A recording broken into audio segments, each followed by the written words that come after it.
Hey guys, and welcome back to Super Mario Galaxy. Hooray. Thank you, Ryan. I think that was your biggest contribution yet, mate. I'm proud of you. Ooh, we've got a lot of star bits in the bank right now. There is going to be some very happy, hungry Lumas shortly. A hungry Luma. You assume too much, Tom. Tomato, Luma. Now that would be a plot twist if it's just the same hungry Luma over and over. He puts on a mustache and googly eyes. Oh, do we have to? Ah, yes we do. I like these levels. Alright, the surfing one would be fun if you didn't bounce around on the waves like a frickin' motocross racer all the time. Especially in the second one. How do you think water works in space? Well, it could be a bit smoother like, the blooper surfing in Sunshine. Just listening to you try to justify this is amazing. You say that as if you know how water works in space. Enlighten me. Well, it wouldn't form racetrack figure eights. Oh well, let's just say Head Top 64 was not a username, it was a designation. Moving on. A little bit of a preview for the Beach Ball Galaxy music here. I like how they scatter star bits around an area that you very pointedly can't use your pointer in. Yeah, you assholes. This is tickling my OCD sensibilities. They do the same thing in the rolling levels too. Pisses me off. I think we'll start with Ryan for this one. How did you feel about these motion control sections, mate? I thought they were alright. I felt that the left to right works just fine. The tracks can get a bit complicated with what they want you to do with it. So, also the fact that you can't really stop is also a bit of a problem, but otherwise I think it works just fine. Can't stop, just go. Later, Tom. Perfect 30, baby. Perfect 30. Okay, simple here. We've got to get from the start to the finish line, which incidentally has a shine gate, a little bit of a nudge nudge, wink wink reference to Mario Sunshine there, and that's basically it. Well, this is, I find, infinitely more tolerable than the Manta Ray surfing in Sunshine. Ugh. The surfing in Sunshine suffered some unforgiving level design, but the actual surfing controlled fine. Well, that and the fact that if you ran into a wall, you died. Yeah. Unless you're me. Air control and this racetrack is okay. The second one not so much. It is the first one, but here's the tip for you. Don't mash the accelerator. Pump it. Yeah. Like, you don't want to be holding down the acceleration button ever, because the controls are so unwieldy, especially with these tight turns coming up right here. This was well before the Wii Motion Plus, so it is not, unfortunately, one-to-one tilting. No, I'm going to stop you there. Wii Motion Plus wouldn't have done shit. It's not complete one-to-one, alright? There's still a bit of interference. And to further add to that, I think there's only so much one-to-one you can get by tilting the Wiimote left or right. Yeah. But I enjoyed this. It's, nice and bright. Galaxy, fun bit of music. Level design, it's okay. As you guys mentioned, it will get harder in a later variant of the level, but for the time being, start get.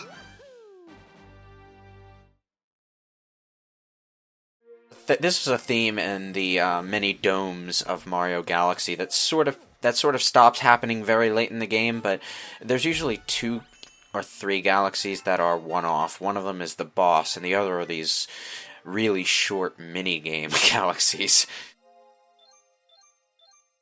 I tend to like them for the most part. I think they offer a nice break compared to visiting one level 3 times, even though the level design does change, granted. I look forward to opening that question mark box and seeing, what am I going to get this time?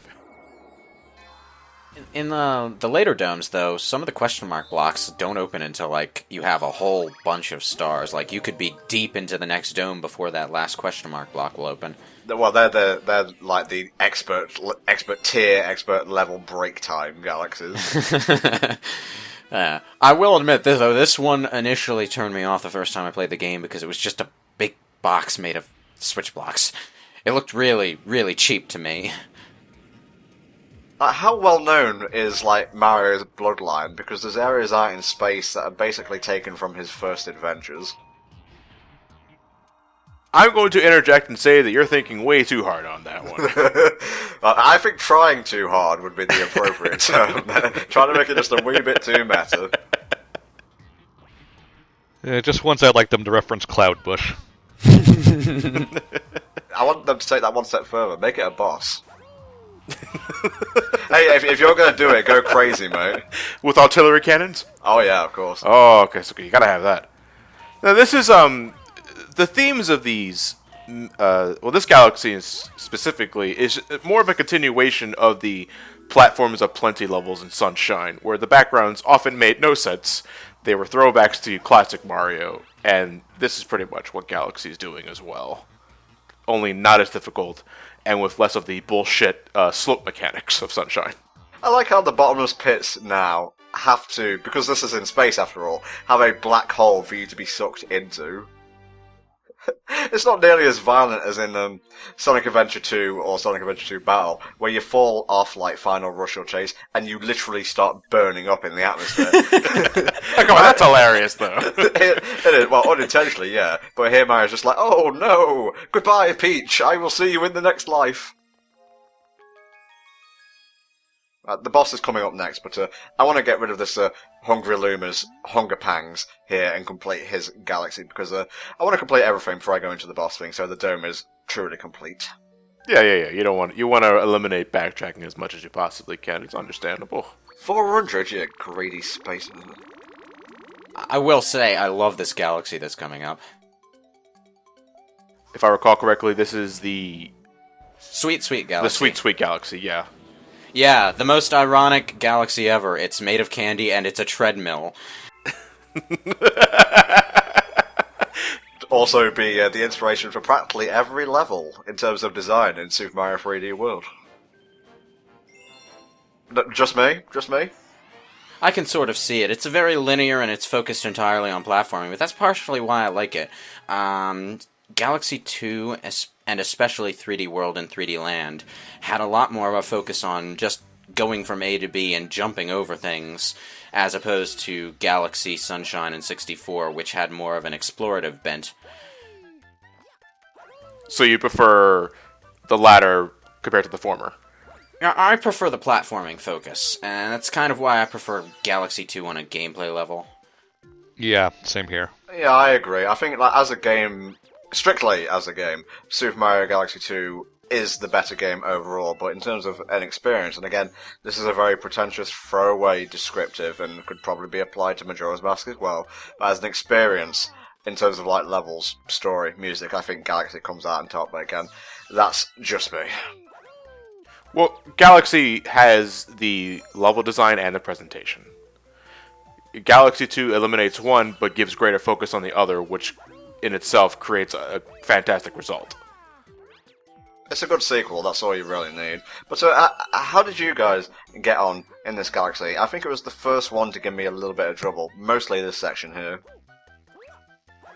It was this galaxy where I really started to find use for the spin jump. More accurately, how the spin jump can save your ass when you didn't make an accurate jump. Oh man, I missed it come Super Mario 3D Land. And I was also getting a bit of a kickback when I think this is the first galaxy to use the athletic theme for Mario 3, which makes its return. Actually, I have a bit of a story to that end. I upload non-commentary versions of these playthroughs just so you guys can like go over and listen to music and whatnot if you want to. And it got acclaim, it got picked up, and the game that it said the music was from was Super Mario 3D Land. I put a tweet out saying, damn, Super Mario 3D Land looks amazing on the new 3DS. Like, the graphics, they're just fantastic. Oh, man.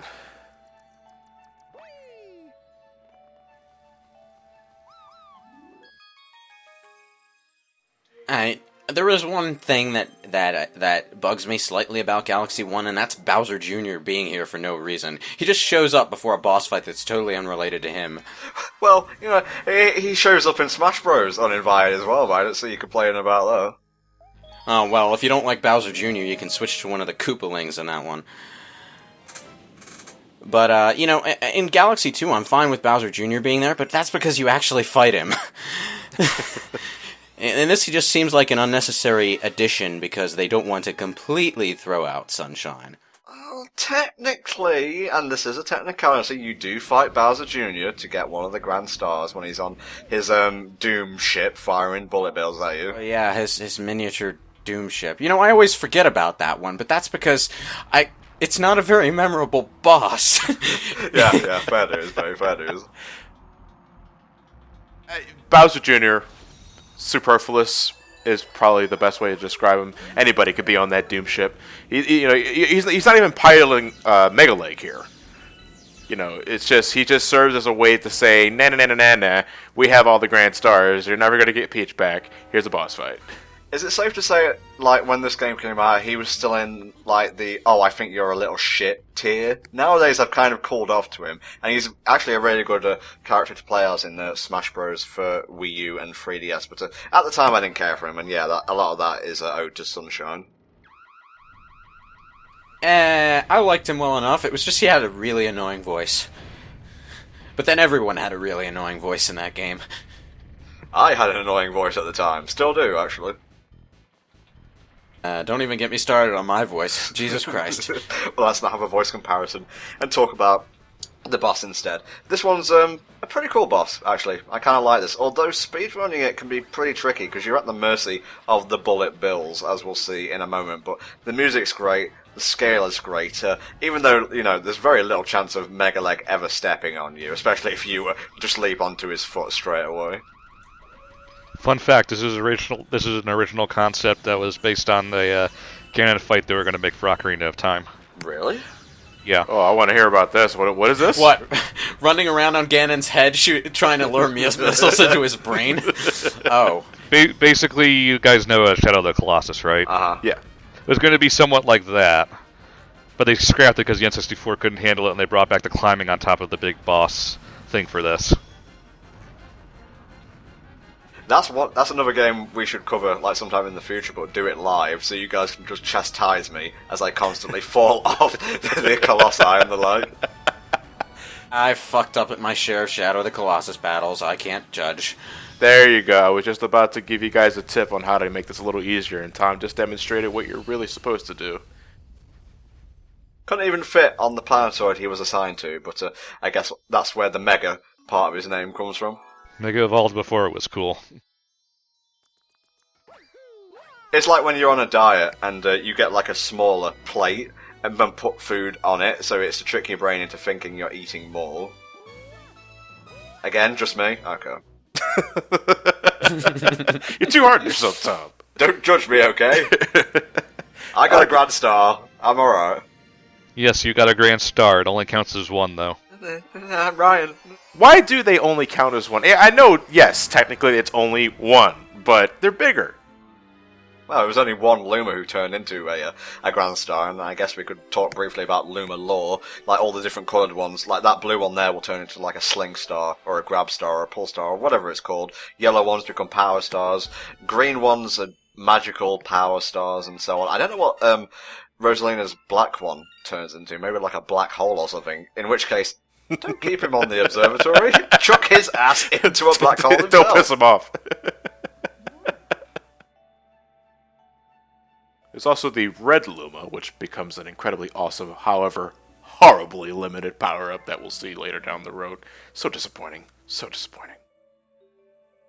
Yes, we've got to turn the engine's reactor to mauve before we can reach the center of the universe.